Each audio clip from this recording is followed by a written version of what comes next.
મિત્રો, સ્વાગત છે તમારું અમારી આ યુટ્યુબ ચેનલ જ્ઞાન યાત્રામાં। આગામી ફેબ્રુઆરી અને માર્ચ મહિનામાં આપ સૌ માટે ખૂબ જ નિર્ણાયક સાબિત થવાનું છે, કારણ કે વર્ષ 2026 અને 27નું કેન્દ્રીય બજેટ અને ગુજરાત સરકારનું બજેટ ઐતિહાસિક પગાર વધારાની આશા લઈને આવી રહ્યું છે। વાત કરીએ કેન્દ્રીય બજેટની તો 1 ફેબ્રુઆરી 2026ના રોજ લોકસભામાં રજૂ થશે।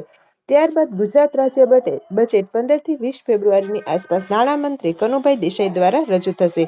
વિશેષતા તો કે ગુજરાત વિધાનસભાનું આ બજેટ સત્ર ઇતિહાસનું સૌથી લાંબુ ચાલવાની શક્યતા છે।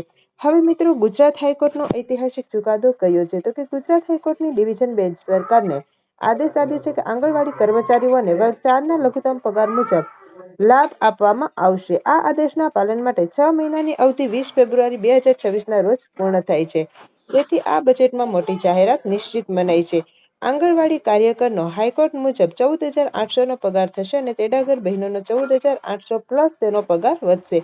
કેન્દ્ર સરકાર પાસે શું અપેક્ષા છે? તો કે છેલ્લે 2018માં કેન્દ્ર દ્વારા વધારો કરાયો હતો।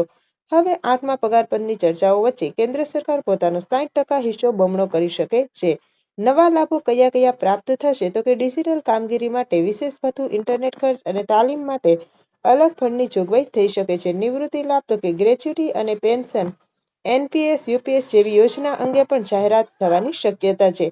શા માટે આ વધારો નક્કી લાગે છે? તો કે ન્યાયિક દબાણ, હાઈકોર્ટ અને સુપ્રીમ કોર્ટના કડક આદેશો, રાજકીય દબાણ, સંસદમાં વિપક્ષી નેતાઓ જેમ કે સોનિયા ગાંધી દ્વારા વેતન વધારવાની રજૂઆત, ચૂંટણીનું વર્ષ 2026 અને 27માં ગુજરાત સહિત 5 મોટા રાજ્યોમાં ચૂંટણીઓ યોજાવાની છે।